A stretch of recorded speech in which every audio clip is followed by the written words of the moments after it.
Radio Publique Africaine.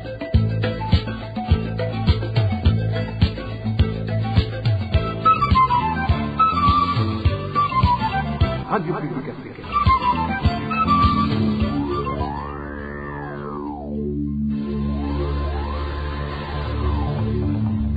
C'est le moment de suivre le journal parlé en français. À la présentation, Eloge Divin, les méchants. Premier jour du mois de mars 2026, bonsoir et bienvenue dans ce journal. Tout de suite, les principaux titres.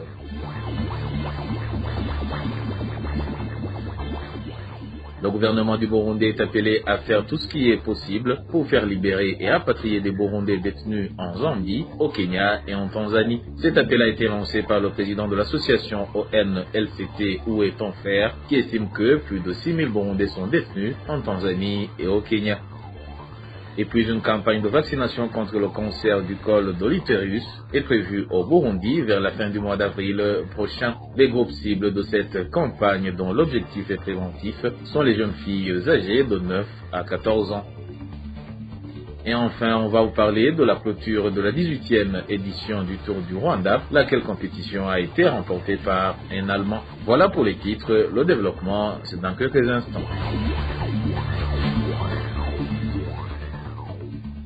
Au bonsoir, démarrons ce journal par la page sécurité. Des Burundais partis travailler dans des pays arabes considérés comme alliés des États-Unis et de l'Israël, notamment dans la ville de Dubaï, comme tout autre citoyen, en cas de détérioration de la situation sécuritaire à la suite des attaques menées par l'Iran, lesquelles sont présentées comme des représailles aux actions attribuées aux États-Unis et à l'Israël. Les Burundais contactés révèlent qu'après les bombardements revendiqués par l'Iran, beaucoup ne se rendent plus au travail en raison de l'insécurité qui prévaut actuellement. Walter Kwizera pour plus de détails. La voix est de l'un des Burundais qui se sont rendus aux Émirats Arabes Unis à la recherche d'une vie meilleure, où ils tentent d'exprimer les tensions qui règnent depuis samedi dernier suite aux attentats perpétrés à Abu Dhabi, la capitale. Selon des sources locales, ces attaques auraient été menées par l'Iran en représailles aux premières attaques menées par les États-Unis et Israël contre l'Iran, qui aurait riposté en attaquant certains pays alliés des États-Unis. Les conséquences négatives de ces attentats commencent donc à se faire sentir à Dubaï, où la population est contrainte de rester chez elle.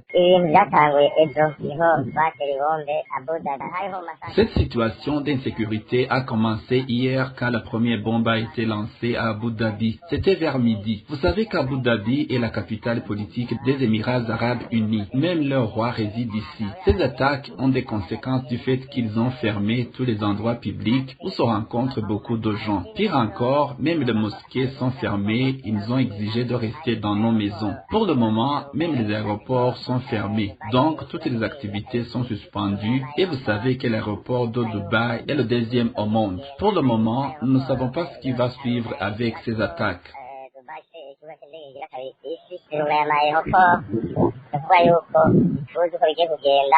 Suite à ces attaques, de nombreuses activités habituelles des Burundais à Dubaï ont été suspendues pour des raisons de sécurité. Par ailleurs, certains Burundais qui comptaient se rendre dans les pays arabes n'ont pu le faire en raison de la fermeture des aéroports.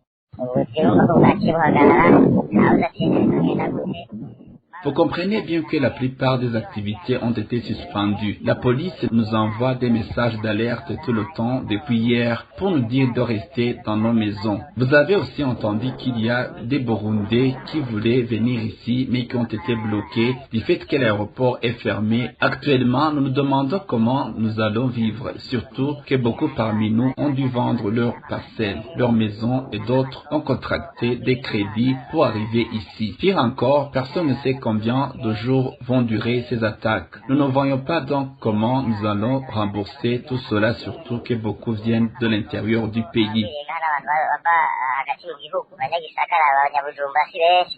Depuis l'attaque iranienne contre Dubaï, les Burundais résidant sur place affirment que l'ambassade du Burundi n'a pas communiqué avec ses ressortissants. Par ailleurs, certains Burundais qui s'y sont rendus s'inquiètent de l'avenir car beaucoup ont vendu leurs maisons pour pouvoir y venir.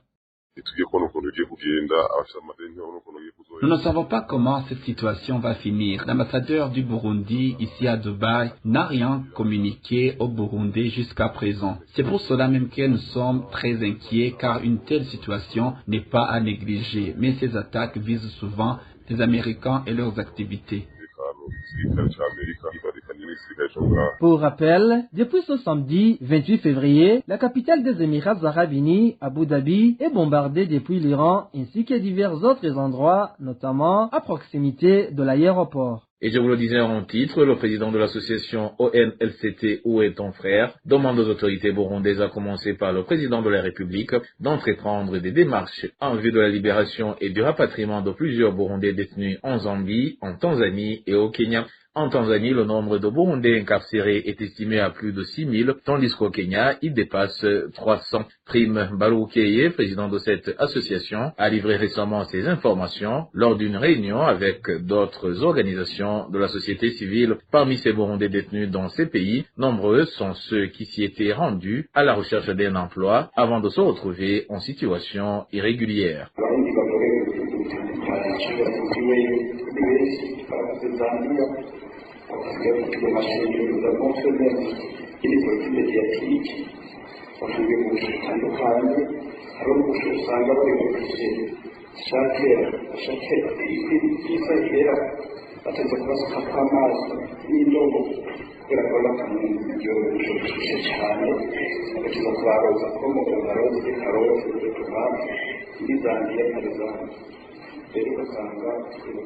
Beaucoup de Burundais sont emprisonnés dans divers pays.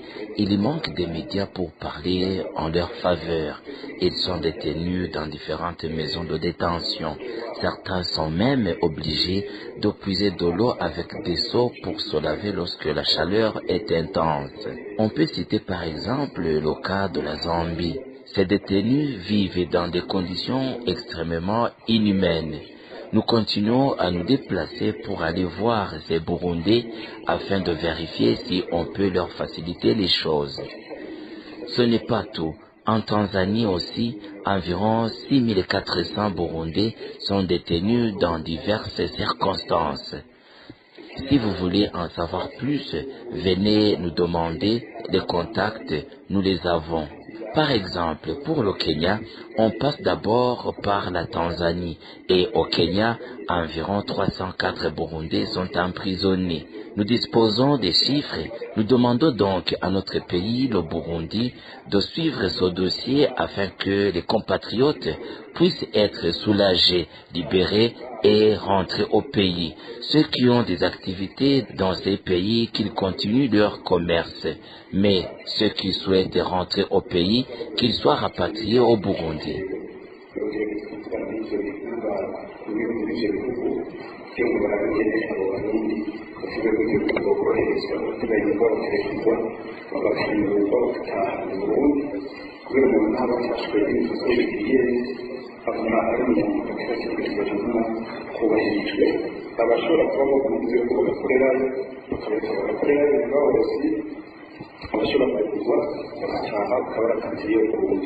Et la réouverture de la frontière de Gatumba entre le Burundi et la RDC pourrait entraîner un retour à la normale dans de nombreux domaines, notamment le retour d'un grand nombre de réfugiés congolais qui se trouvent au Burundi, ainsi que la reprise normale des échanges commerciaux. C'est l'une des raisons évoquées par le Programme alimentaire mondial PAM en sigle dans son rapport du 27 février 2026. Le PAM a également signalé que de nombreux réfugiés burundais quittent la Tanzanie, ce qui accroît le nombre de personnes ayant besoin d'assistance. Le point avec David Claude Bananayo. Dans son rapport publié le 27 février 2026, le Programme alimentaire mondial revient sur les répercussions humanitaires et économiques de la réouverture du poste frontière d'Ogatumba-Kavimvira, reliant le Burundi à la République démocratique du Congo. Fermé pendant près de 3 mois à la suite de la prise de la ville d'Uvira par le mouvement M23 en décembre 2025, son point de passage stratégique a rouvert le 23 février 2026. Selon cette agence onusienne, cette réouverture pourrait à terme faciliter le retour volontaire d'une partie des réfugiés congolais présents sur le territoire burundais. Néanmoins, le PAM souligne que la situation sécuritaire dans l'est de la RDC demeure fragile et qu'aucun dispositif officiel de rapatriement n'a à ce stade été formellement établi par les autorités compétentes. L'organisation met également en avant l'impact économique immédiat de cette mesure. La reprise du commerce transfrontalier, essentiel pour l'approvisionnement des villes de Bujumbura et de Vira, a contribué à atténuer la pression exercée sur les prix de certains produits importés et à réduire les coûts de transport fortement affectés durant la période de fermeture. Par ailleurs, le Burundi a enregistré au cours de 10 derniers jours une augmentation significative des retours en provenance des pays voisins, notamment de la Tanzanie. Plus de 16 000 personnes sont rentrées, exerçant une pression considérable sur les centres de transit déjà confrontés à la saturation de leur capacité d'accueil et à des conditions de vie précaires. Et Page Santé, à présent, une campagne de vaccination contre le cancer du col de l'utérus est prévue au Burundi vers la fin du mois d'avril prochain. Les groupes cibles sont les jeunes filles âgées de 9 à 14 ans. Cette annonce a été faite vendredi dernier par la ministre de la Santé et de la lutte contre le sida lors d'une réunion organisée à l'intention des partenaires qui appuient le secteur de la santé. Dr Lidwine Waladahana fait savoir que l'objectif est préventif, surtout que ce cancer du col de l'utérus a emporté la vie de plusieurs mères alors qu'il est évitable grâce à la vaccination. On l'écoute. Le lancement officiel de la campagne de vaccination contre le cancer du col qui sera administrée aux jeunes filles de 9 à 14 ans dans les écoles et dans les centres de santé. Selon la feuille de route, la campagne sera organisée en fin avril 2026. C'est un processus que nous avons organisé depuis plusieurs jours. Le vaccin a été bien étudié, c'est un vaccin correctement recommandé et bien évalué par nos experts du pays. C'est un vaccin qui va être bénéfique pour la santé des femmes parce qu'il y a beaucoup de décès liés au cancer du col de l'utérus au Burundi et c'est un cancer évitable par la vaccination. Le Burundi, alors, vient d'adopter la feuille de route jusqu'au lancement officiel de la campagne de vaccination en fin avril 2026. Au cours de la dite campagne, les jeunes filles scolarisées seront vaccinées à l'école et celles non scolarisées se rendront dans les centres de santé. En 2016, ce vaccin contre le cancer du col de l'utérus avait été introduit en phase pilote au niveau des districts sanitaires d'Ongozi et Rumongue et les filles vaccinées avaient presque le même âge.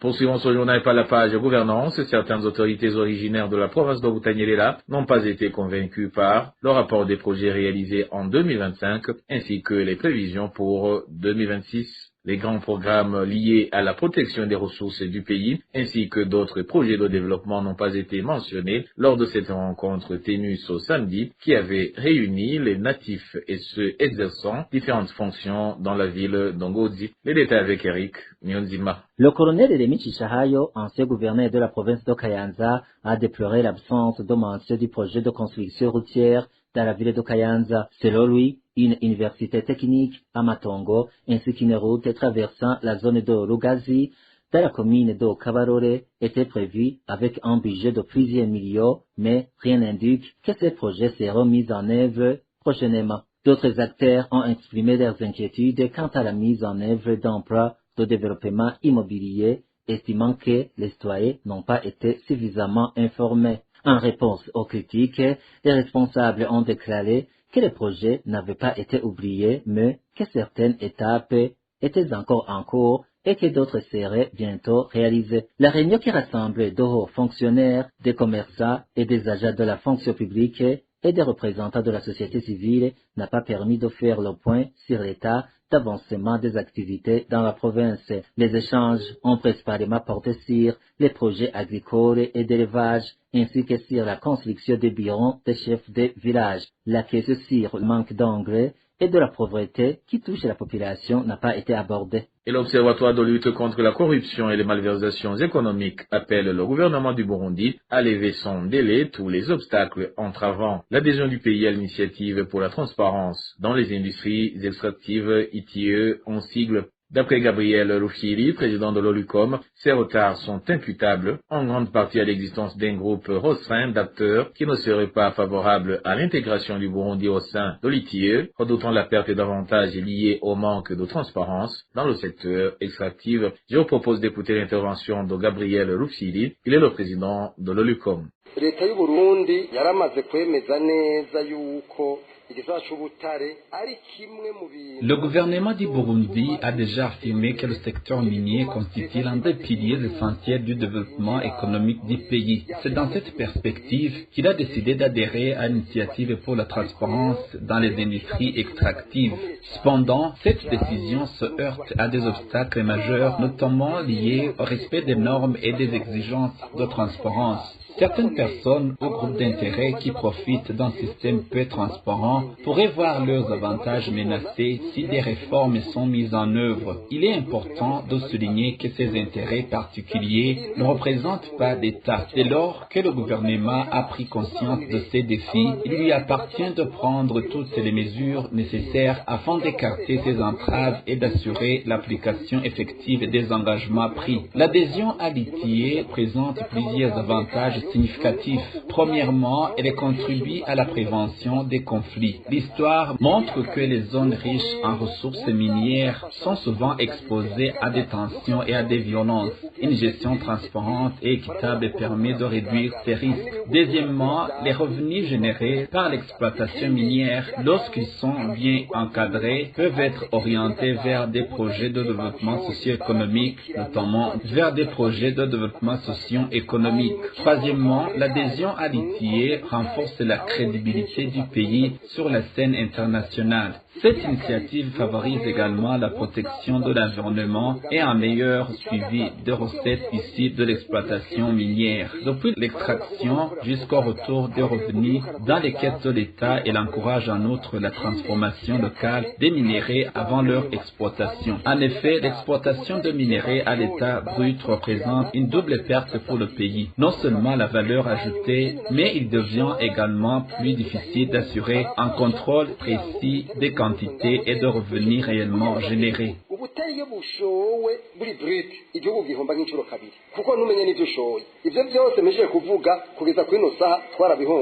Et terminons ce journal par l'actualité sportive. Maurice, originaire d'Allemagne, le vainqueur de la 18e édition du Tour du Rwanda. Les coureurs ont parcouru 997 km répartis en 8 étapes. C'est un reportage signé Désiré Atungimana. Cet Allemand qui a remporté le Tour du Rwanda, la 18e édition, est âgé de 23 ans. Il joue pour le club de Neva Development Team d'Israël.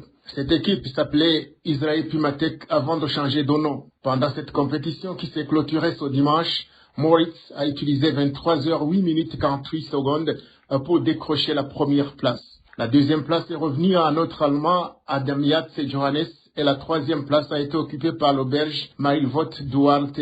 Le meilleur africain de cette compétition a été l'Éthiopien Desta Amaniel de l'équipe Amani. Le classement général a été fait après la 8e étape et la dernière de 83 km remportée par l'Érythréen Enoch Mloebran qui a mis 1 h 59 minutes et 37 secondes pour parcourir cette distance. Il est le seul Africain à avoir gagné une étape pendant cette 18e édition du Tour du Rwanda. Rappelons que la 7e étape a été remportée par le Brésilien Enrique Beilo Bravo qui a utilisé 3 h 20 minutes 59 secondes pour parcourir une distance de 147 km. La 6e étape a été gagnée par l'Israélien Itmar Einor qui a parcouru 84 km en 2 h 59 secondes. Il venait de gagner une deuxième étape après avoir remporté la première, le seul cycliste qui a gagné 2 étapes lors de ce Tour du Rwanda, la 18e édition. La 5e étape est revenue à Zemke Germane, un Allemand, qui a remporté cette étape de 82 km en 1 h 44 minutes 27 secondes. La 4e étape a été remportée par le Belge de Klerk qui a mis 3 h 5 minutes 55 secondes pour parcourir une distance de 127 km. Le Hollandais Jürgen Zommemande a gagné la 3e étape de 145 km en 3h45 minutes 53 secondes. La deuxième étape, quant à elle, est revenue à l'Espagnol Martí Soriano Pó, qui a utilisé 3h10 minutes 9 secondes pour parcourir 135 km, tandis que la première étape de 174 km, la plus longue de cette compétition, a été remportée par l'Israélien Itmar Einor. Et voilà, chers auditeurs de la radio publique africaine, c'est par ce reportage de Désiré Atungimana que le journal de ce 1er mars 2026 se termine. Merci pour votre écoute et je remercie également mes collègues de la rédaction et ceux de la technique pour leur parfaite collaboration. À la présentation de ce journal, vous étiez avec Eloge Divin Remesha. Je vous souhaite une excellente soirée.